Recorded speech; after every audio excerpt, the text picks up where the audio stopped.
하셔서 시편 96편 1절에서 13절까지의 말씀을 봉독하겠습니다.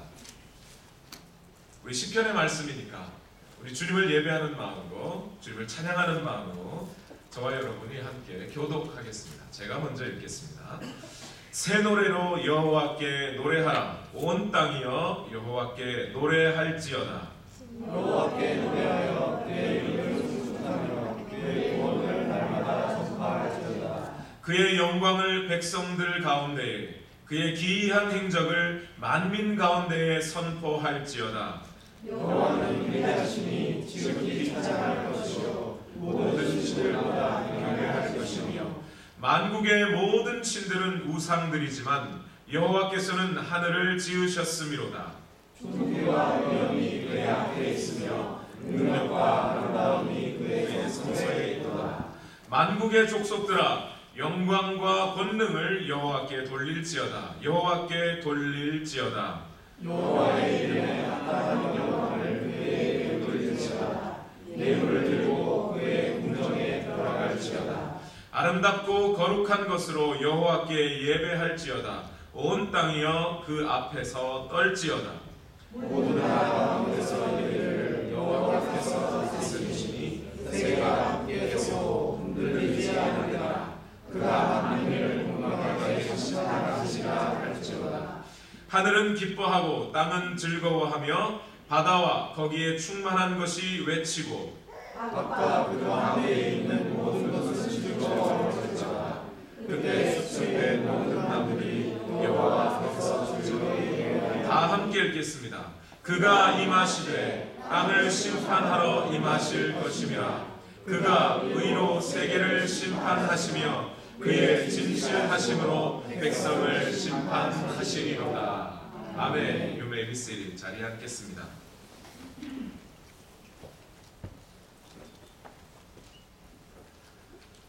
저는 오늘 말씀을 여러분께 드릴 말씀들을 시작하면서 미리 저의 어리석음을 먼저 고백하고 시작해야 할 것 같습니다. 저는 2014년을 들어서면서 교회의 본질을 바로 세워야 한다. 그리고 본질로 돌아가는 것이 이기는 길이다 라고 말씀을 드리고 시작을 했습니다. 그래서 지난주에는 우리 본질로 돌아가는, 교회의 본질로 돌아가는 그런 과정 중에 첫 번째로 예배에 관한 설교를 드렸습니다. 그리고 삼위일체 하나님을 중심으로 예배가 무엇인지, 신령과 진정으로 예배를 하는 것이 무엇인지에 대해서 말씀을 드렸습니다.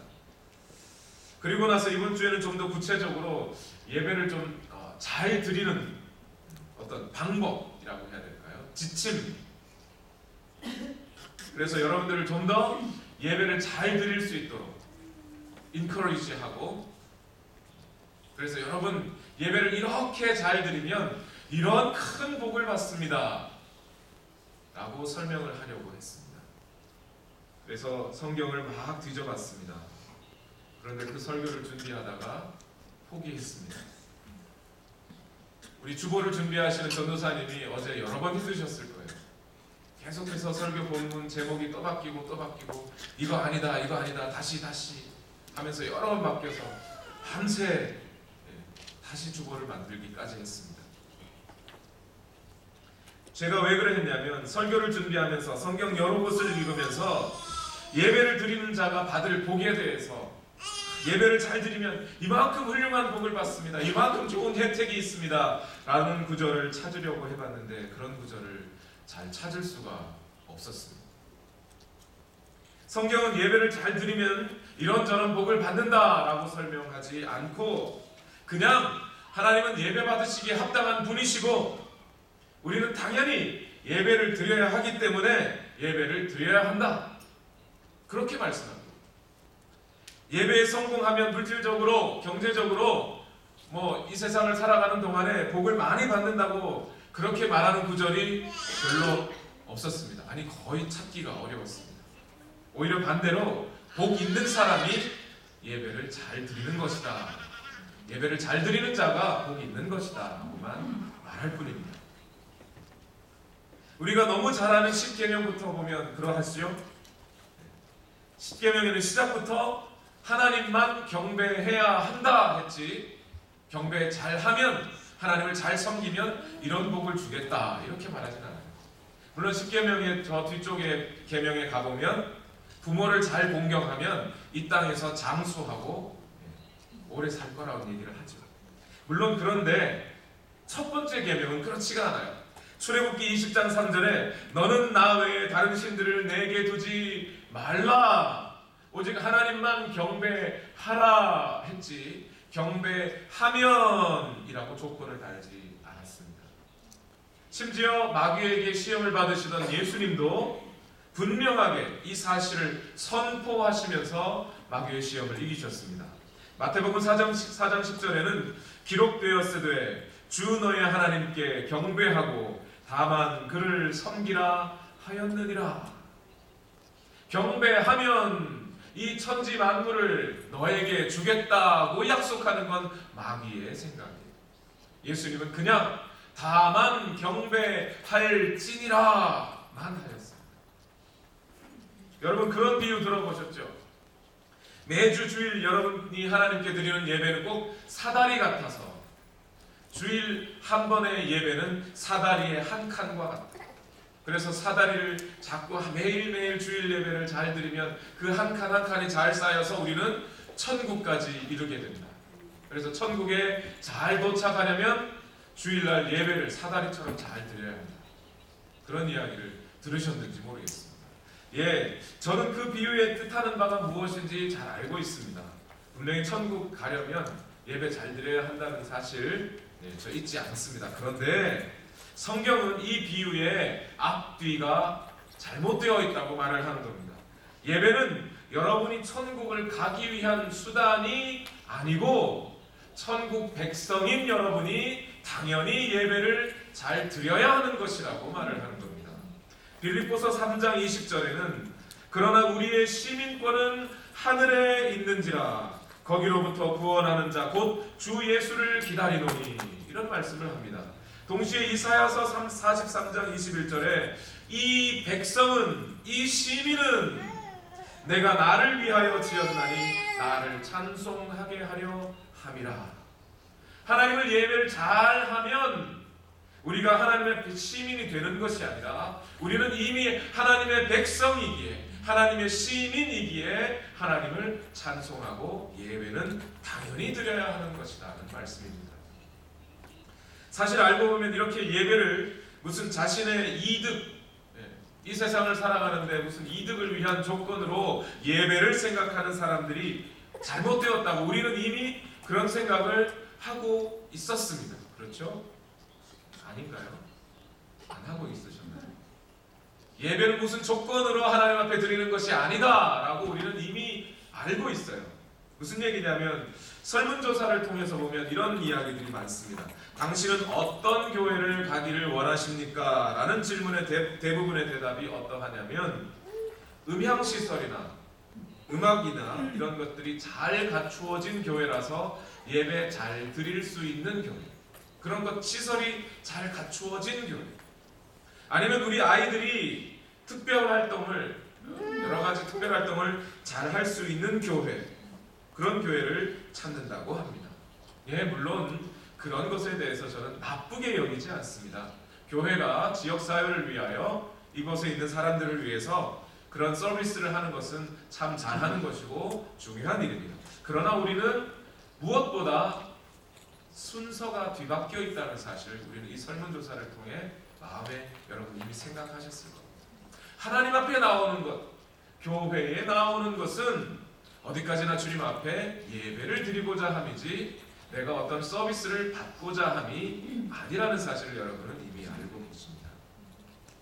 자, 그래서 저는 이 교회의 본질을 회복하는 데 있어서 무엇보다 예배를 우리의 우선순위로 삼고 예배를 어떤 조건부로, 예배를 잘 드리고 예배를 잘 드려서 이런 복을 받기 때문에 예배를 드려야 한다고 말씀드리지 않습니다.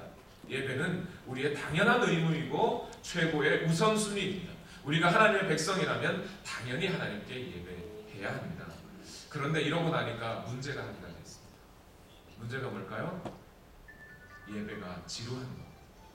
여러분, 예배는 당연히 드려야 돼요. 여러분의 의무이십니다. 여러분은 하나님의 백성이기에 당연히 하나님께 예배를 드려야 합니다라고 하면 예배 나오는 게 때로 지겨울 때가 있어요. 지루할 때가 있어요. 이 지루한 것을 어떻게 해결해야 됩니까? 대부분의 사람들이 교회에 가지 않는 이유가 뭐냐? 교회가 지루해서, 예배가 지루해서라고 말합니다. 그러나 저는 여러분께 오늘 확실하게 여러분께 말씀드리고 싶은데, 그것은 뭐냐면 진정한 예배, 우리가 하나님 앞에 올려드리는 진정한 예배는 절대로 결코 지루할 수 없습니다. 우리가 신령과 진정으로 하나님의 뜻, 그 하나님 삼위일체 하나님의 의미를 기억하고 드린다면, 예배를 드린다면 하나님께서 우리를 지루하게 내버려 두지가, 진정한 예배는 지루할 수가 없는 거예요. 여러분, 네모나게 생긴 네모난 원이 있을 수 있습니까? 네모난 동그라미 같은 네모 있을 수가 없지요. 푸른색 레드 카펫이 있을 수가 없습니다. 그런 것처럼 지루한 예배는 있을 수가 없어요. 우리가 지루한 거죠. 시편, 오늘 시편 96편을 읽어보면 이 사실을 더욱 확실히 알 수 있습니다. 오늘 시편 기자는 우리가 하나님을 예배하는데 모두 4가지의 필수 요소들이 있음을 먼저 선포합니다. 예배 가운데서 우리는 먼저 주님의 이름을 노래하고, 둘째로 주님의 나라를 선포하고, 셋째로 주님이 하신 일에 영광을 돌리며, 넷째로 주님의 심판을 기대하며 기다립니다. 이 4가지 요소를 오늘 시편 96편의 시편 기자는 말씀하고 있어요. 노래함, 선포함, 영광 돌림, 그리고 기다림. 이 4가지 요소 속에 우리는 결코 지루하거나 예배를 우선순위에서 뒤로 빼는 그런 일은 있을 수 없게 됩니다. 먼저 오늘 본문 시편 96편 1절과 2절을 다 같이 한번 읽어보겠습니다. 시작. 새 노래로 여호와께 노래하라. 온 땅이여 여호와께 노래할지어다.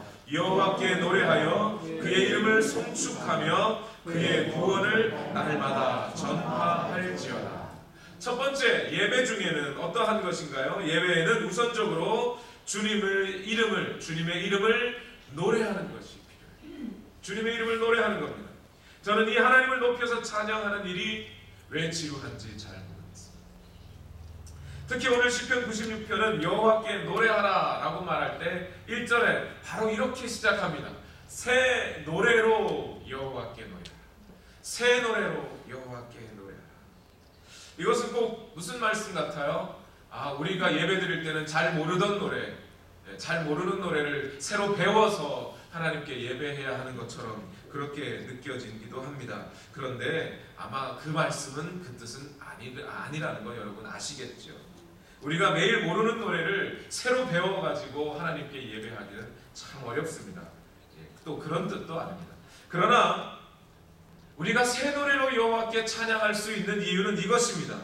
우리는 하나님의 성실하심과 보호하심이, 우리를 인도하시는 그 하나님의 인도하심이 날마다 새롭다는 사실, 매일매일 새롭게 우리 가운데 그 하나님의 은혜가 임한다는 사실을 기억할 때 어제 불렀던 그 노래도 오늘 새롭게 우리는 들려질 수 있는 겁니다. 예레미야가 3장 22절과 23절의 말씀은 이렇게 고백합니다. 여호와의 인자와 긍휼이 무궁하심으로 우리가 진멸되지 아니함이니이다. 이것들이, 여호와의 인자와 긍휼이 아침마다 새로우니 주의 성실하심이 크시도소이다. 우리가 매일매일 하나님의 은혜를 기억하고 하나님께서 어제 나를 인도하셨음을 기억해서 감사하고, 오늘 아침에 눈 떠서 오늘 하루 또한 하나님께서 내게 새 일을 행하실 것이라는 사실을 기대하고, 어떤 위경에서도, 어떤 함정에서도, 인생의 어떤 고통 가운데서도 나를 끝까지 인도해 내실 그 하나님을 기억한다면, 오늘도 나를 건지실 하나님을 기억한다면, 우리는 오늘 우리가 주님께 드리는 찬양이 어제 드린 찬양과 똑같을지라도 새로운 마음, 또 새로운 마음으로 하나님께 찬송을 드릴 수가 있게 됩니다. 여러분 한번 생각해 보십시오. 뉴스 앵커가 매일 전하는 뉴스가 한 달 전 뉴스라면 어떻겠습니까? 여러분들이 읽는 신문의 내용이 한 달 전 내용이에요. 다른 친구들은 이미 다 알고 있는데 여러분들은 오늘 그 신문을 보고 있어요. 여러분이 보는 드라마가, TV 드라마가 이미 한 달 전에 방송한 것을 재방송으로 보는 것이라면 여러분 재미있겠습니까? 우리는 매일 아침 일어나며 하나님이 새 날을 주신 것을 감사하게 됩니다. 어제 나를 인도하신 하나님을 기억할 때 감사하지 않을 수 없고, 오늘 내게 일을 이루실 하나님을 기억할 때 또 기대하지 않을 수 없습니다. 저는 여러분이 영적인 삶에 있어서 한 달 전 신문을 읽는 것처럼 사시는 분이 있을까 봐 걱정입니다. 한 달 전에 끓여놓은 고깃국을 그리워하면서 오늘 아침에 새로 만든 신선한 야채 수프를 먹지 못한다면 얼마나 안타까운 일인지 모릅니다. 마틴 루터는 이렇게 말하기도 합니다. 그리스도의 은혜는 내게 매일 신선하여서 마치 그의 보혈이 바로 지금 이 순간 내게 뿌려지는 것 같다. 그 하나님의 은혜를 날마다 새롭게 여기는 사람, 그 하나님의 인도하심을 날마다 매일매일 새롭게 여기는 사람들은 이런 현장감, 신선함을 느끼며 찬양할 수 있습니다. 여러분, 잠시 이 구절의 말씀, 제가 여러분께 읽어드리는 말씀을 한번 눈을 감고 들어보시죠. 요한계시록 14장 1절에서 3절의 말씀입니다. 그 후에 나는 어린 양을 보았습니다. 어린 양은 시온산에 서 있었습니다. 그 곁에는 이마에 그분의 이름과 아버지의 이름이 새겨진 14만 4천 명이 서 있었습니다. 그리고 폭포 소리 같기도 하고 큰 천둥 소리 같기도 한 소리가 하늘로부터 들려왔습니다. 그것은 사람들이 검은 고를 타는 소리 같았습니다. 그들은 보좌와 내 생물과 장로들 앞에서 새 노래를 불렀습니다. 그 새 노래는 이 땅에서 구원함을 받은 14만 4천 명 외에는 아무도 부를 수가 없습니다. 아멘. 여러분, 우리가 매일 주일날 주님 앞에 드리는 예배, 그 예배 가운데 주님께 드리는 찬양은 이 세상 그 어떤 누구도 드릴 수 없는 찬양. 구원받은 우리만, 하나님의 구원의 은혜를 날마다 감격하며 누릴 수 있는 우리만 하나님 앞에 드릴 수 있는 찬양입니다. 우리는 구원을 받은 자로서 하나님을 노래하기 때문에 매일매일 새 노래로 하나님께 찬양을 드리는 겁니다. 두 번째로, 우리는 예배를 통해 하나님의 통치, 하나님의 나라, 하나님의 다스림을 declare, 선포하게 되어 있습니다. 이 하나님의 나라가 우리 가운데, 예배 중에 우리 가운데 임하게 되어 있습니다. 그렇기 때문에 우리는 결코 예배를 지루하게 드릴 수가 없습니다. 오늘 본문 시편 96편 3절에서 6절을 다 같이 한번 읽어보면 좋겠습니다. 다 같이 읽어보겠습니다. 3절부터 6절까지입니다. 시작.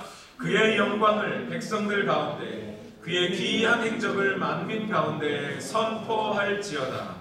여호와는 위대하시니 지극히 찬양할 것이요 모든 신들보다 경외할 것이며, 만국의 모든 신들은 우상들이지만 여호와께서는 하늘을 지으셨음이로다.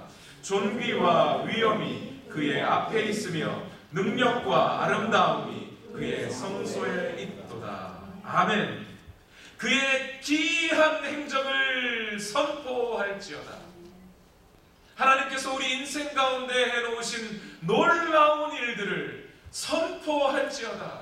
그것을 선포하는 것이 예배입니다.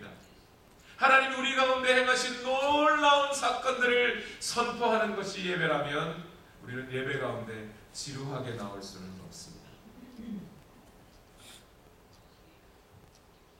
여러분, 염천교를 아십니까?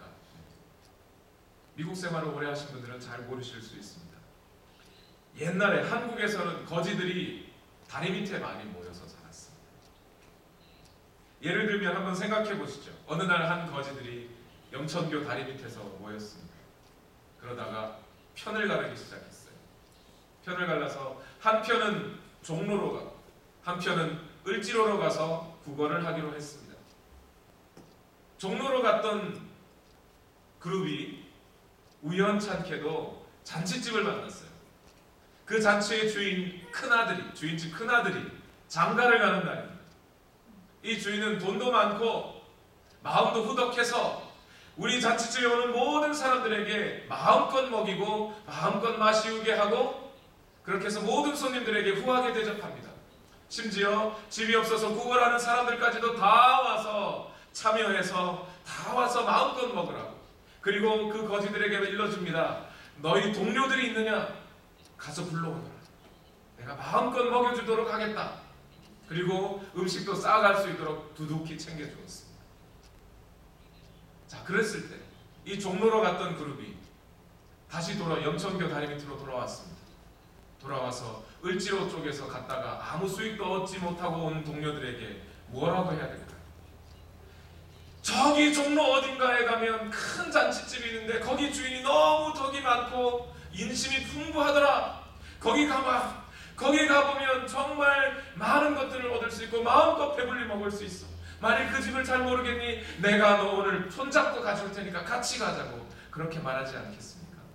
자기에게 주어진 그 은혜, 자기 인생에 그렇게 배불리 먹을 수 있도록 그렇게 주어진 그 주인 어른의 은혜가 고마워서라도 그렇게 동료들에게 이야기하지 않겠느냐 이 말이에요. 여러분, 이것이 바로 우리의 예배입니다.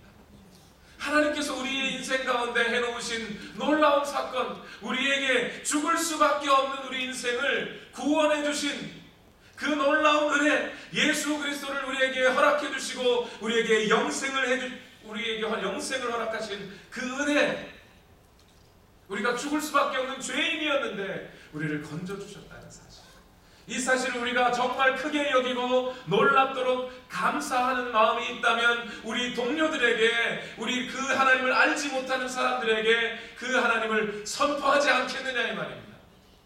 그 선포하는 것이 지루할 수가 있겠습니까? 그리스도인으로서 우리의 의무는 이 기쁜 소식, 구원의 소식을 우리 주변에 뿐만 아니라 만민에게, 온 누리에 전하는 것입니다. 다시 말하면 우리는 세계 복음화를 위해 기도하며 우리의 마음을 모아야 하는 세계를 품은 그리스도인이 되는 겁니다. 이 세계를 품고 주님 앞에 예배할 때 우리는 우리의 예배가 결코 지루할 수가 없습니다. 마태복음 28장 19절에 그러므로 너희는 가서 모든 민족으로 제자를 삼으라 말씀하신 그 예수님의 명령 때문에 오늘 우리는 하나님의 다스림을 선포하는 것이 지루할 수가 없습니다. 세 번째입니다. 우리는 하나님을 노래하고 그 하나님의 다스리심, 그 하나님의 나라를 선포하면 선포할수록 세 번째, 우리는 하나님의 위대하심을, 하나님의 놀라우심을 우리 입술로, 단순히 그냥 우리 마음으로만 갖지 않고 우리 입술로 선포하게 되어 있습니다. 시편 96편 7절에서 9절을 읽어보겠습니다. 7절에서 9절, 오늘 본문 7절에서 9절을 다 같이 읽겠습니다. 시작. 만국의 족속들아 영광과 권능을 여호와께 돌릴지어다. 여호와께 돌릴지어다. 여호와의 이름에 합당한 영광을 그에게 돌릴지어다. 예물을 들고 그의 궁정에 들어갈지어다. 아름답고 거룩한 것으로 여호와께 예배할지어다. 온 땅이여 그 앞에서 널지어다. 아멘. 우리는 주일 예배를 시작하면서, 오늘 우리 예배를 시작하면서 다 함께 일어나서 이 찬양을 드렸습니다. 주의 나라 영원하며 주의 영광 무궁하리. 왕의 위엄과 능력이 이제 임하였으니. 이런 찬양을 우리는 하나님 앞에 일어나서 드렸어요.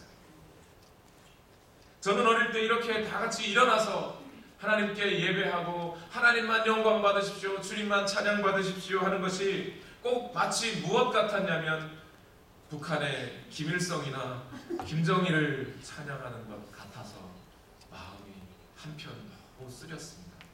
어릴 적. 그러나 그것은 예배가 고리타분하거나 그런 독재자들에게 찬양하는 것과 같지 않다는 사실을 한참 후에 깨달았습니다. 왜냐하면 김일성이나 김정일은 찬양 받을 만한 사람이 아닌데 찬양하는 것이고, 우리는 하나님이 찬양 받을 만하시니까 찬양을 하는 겁니다. 우리의 찬양이 실제로 그런 우리의 입술의 고백, 예배 가운데 하나님 앞에 올려드리는 영광과 찬송이 그러한 찬송이어야 할 줄로 믿습니다. 저는 오늘 예배가 너무 감사합니다.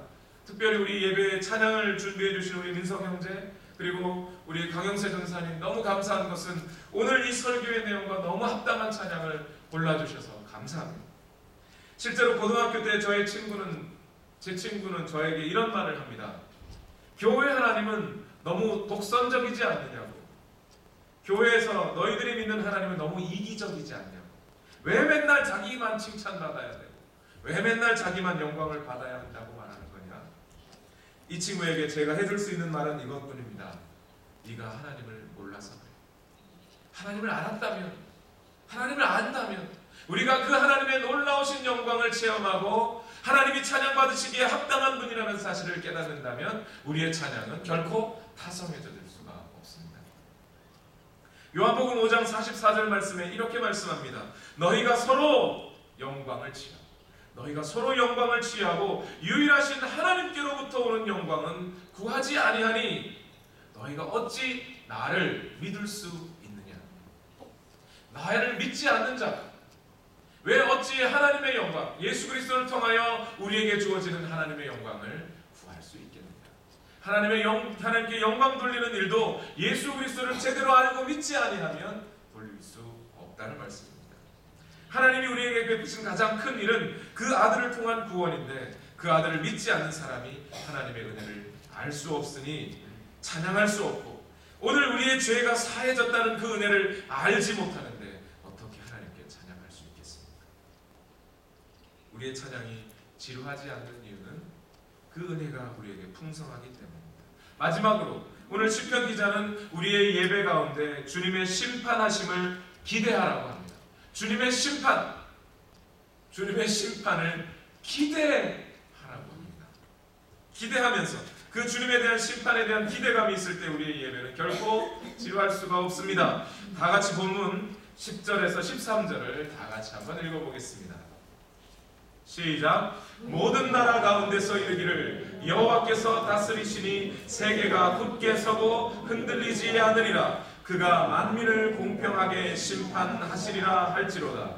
하늘은 기뻐하고 땅은 즐거워하며 바다와 거기에 충만한 것이 외치고 밭과 그 가운데에 있는 모든 것은 즐거워할지로다. 그때 숲의 모든 나무들이 여호와 앞에서 즐거이 노래하리니 그가 임하시되 땅을 심판하러 임하실 것임이라. 그가 의로 세계를 심판하시며 그의 진실하심으로 백성을 심판하시리로다.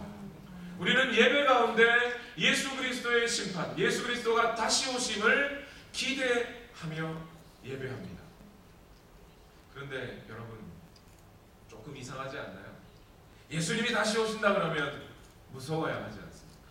예수님이 다시 오셔서 우리를 심판하신다고 하면 좀 두려워야 하지 않습니까? 그런데 오늘 시편 기자는 예수님이 오시는 것은 하늘도 기뻐하고 땅이 즐거워할 일이라고 합니다. 밭과 이 땅에 있는 밭과 그 가운데 있는 모든 작물들이 즐거워할 것이랍니다.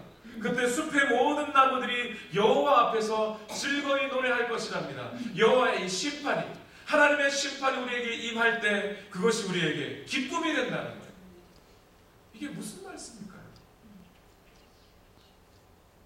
성경에 특히 시편의 수많은 의인들은 주님의 심판을 두려움으로 기다리지 않았습니다. 오히려 주님의 심판을 학수고대하며 주님 제발 나를 심판해 주십시오라고 말했어요. 그 얘기는 뭐냐면 내가 현재 주님의 의를 행하다가 주님의 정의로우심을 실천하고 살다가 악인들로부터 핍박받고 있습니다. 고통당하고 있습니다. 내가 이렇게 힘이 듭니다. 주님 나를 심판하여 주시옵소서. 이렇게 말했다는 거예요. 달란트 비유에서 주인이 여행에서 돌아와서 청지기들에게 맡겨놓은 달란트를 점검합니다. 물론 각각의 청지기들은 주인이 언제 올지 몰랐습니다. 그런데 여러분 한번 생각해 보시죠. 5달란트 받은 자와 2달란트 받은 자, 그들이 열심히 주인으로부터 받은 달란트를 열심히 남기고 또 남겨서 5달란트와 2달란트를 또 남긴 그 사람들을 한번 생각해 보시죠. 그들은 주인이 다시 오는 것이 두려웠을까요? 아니면 기다려졌을까요? 주인님 어서 오십시오. 어서 오십시오. 내가 당신을 위하여 이렇게 달란트를 남기고 있습니다. 이 달란트를 사용하여 달란트를 이만큼 남겼습니다. 제발 오셔서 나를 좀 칭찬해 주십시오. 하지 않았을까요? 여러분, 우리가 적어도 교만하지만 않는다. 오늘 하나님께서 우리에게 주신 달란트를 열심히 남기고 또 예배를 통해 하나님을 기대하며 주님 오셔서 우리의 찬양을 받으시옵소서. 내가 주님을 찾고 찾으니 주님은 주님을 찾는 자들에게 상 주시는 이심을 나는 믿습니다라고만 한다면 주님 우리에게 오실 그 주님의 심판이 기대가 되지 않겠습니까? 그 기대 가운데 우리의 예배가 지루할 수가 있겠습니까? 유다서의 기록에 의하면 우리가 이 예수님의 다시 오심을 어떤 태도로 기다려야 하는지 분명하게 말합니다. 유다서 1장 17절에서 21절의 말씀은 이렇게 말합니다. 사랑하는 자들아, 너희는 우리 주 예수 그리스도의 사도들이 미리 한 말을 기억하라. 그들이 너희에게 말하기를 마지막 때에 자기의 경건하지 않은 정욕들을 행하며 조롱하는 자들이 있으리라 하였나니 이 사람들은 분열을 일으키는 자며 육에 속한 자며 성령이 없는 자니라. 사랑하는 자들아, 너희는 너희의 지극히 거룩한 믿음 위에 자신을 세우며 성령으로 기도하며 하나님의 사랑 안에서 자신을 지키며 영생에 이르도록 우리 주 예수 그리스도의 긍휼을 기다리라. 성령 안에서 기도하며 성령 안에서 예배하는 우리들은 예수 그리스도의 심판을, 예수 그리스도의 다시 오심을 기대하며 기다릴 수 있는 겁니다. 말씀을 정리합니다. 저는 말씀을 시작하면서 예배를 잘 드리면 이런 복을 받는다고 그런 구절을 찾기 어렵다고 말씀을 드렸습니다. 대신 오늘 저는 여러분의 예배의 삶을 완전히 바꾸어 놓을 수 있는, 지금 제가 드리는 말씀에 따라만 와주신다면 여러분의 예배의 삶, 여러분들이 하나님께 올려드리는 이 예배가 완전히 바뀌어질 수 있는, 그저 그런 예배가 아니라 그냥 다 왔으니 주일날 11시가 되었으니 드리는 예배가 아니라 그 예배가 항상 감동으로 넘쳐날 수 있는 예배가 될 수 있는 비결을 알려드리고 싶습니다. 첫 번째, 여러분 주복 안에 보시면 빈칸이 있죠. 설교 노트, 이럴 때 쓰시는 겁니다. 첫 번째, 한번 적어보십시오. 매일 시편을 읽고 묵상합니다. 첫 번째, 매일 시편을 읽고 묵상합니다. 매일. 시편 전체가 150편의 시편으로 되어 있습니다. 1년 365일 중에 매일 시편을 한 편씩만 읽으면 시편을 2번 정도 읽을 수 있습니다. 지금부터 여러분 읽어보십시오. 그리고 매일매일 그 시편의 말씀을 묵상하십시오. 이 자체만으로도 여러분은 예배의 열정을 회복하고도 남음이 있으리라고 저는 확신합니다.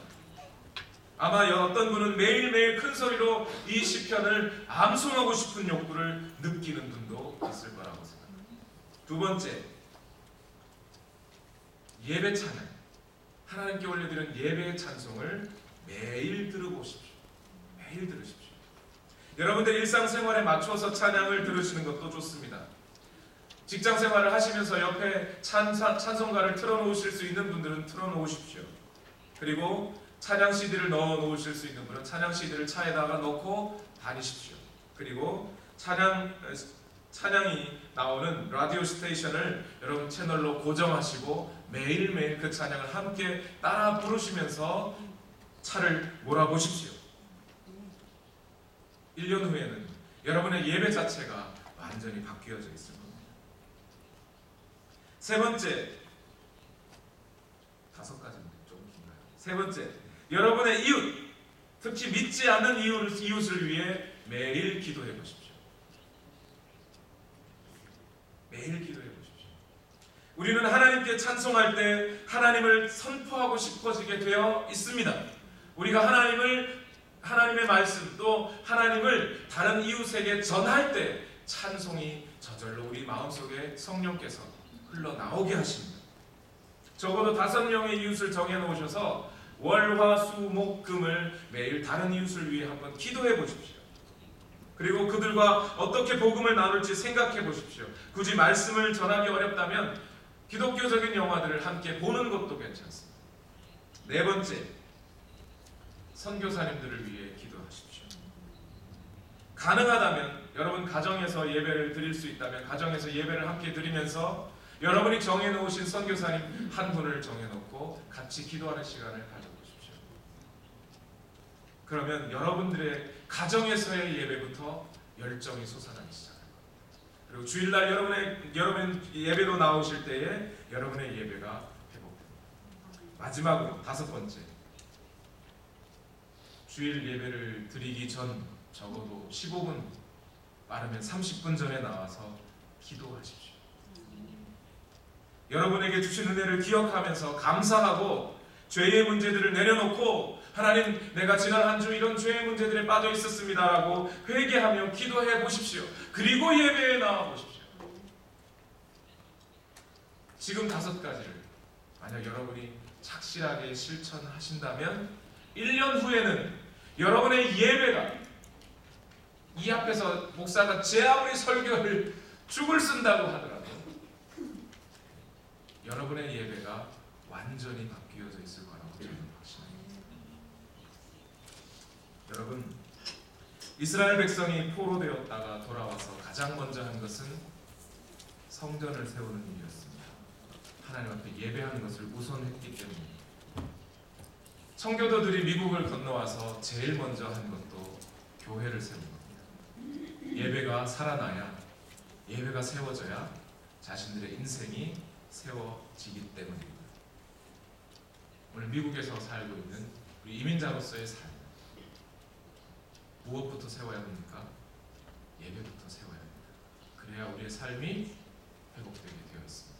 우리 다 같이 한번 찬송을 하나님께 올려드렸으면 좋겠습니다. 우리가 드리는 하나님께 올려드리는 예배, 주님의 이름을 노래하고 주님의 다스리심을 선포하고 주님께 모든 영광을 돌리며 주님 다시 오심을 기다리며 예배할 때 우리의 삶은 회복되지 않을 수 없습니다. 우리가 매일 주님 앞에, 매주 주님 앞에 이 예배를 드리며 우리는 이 찬양을 올려드립니다. 예수 하나님의 공의. 우리 이 찬양을 오늘 이 시간 하나님 앞에 올려드리는 예배의 절정으로 이 찬양을 하나님께 올려드렸으면 좋겠습니다. 단순히 예배 와서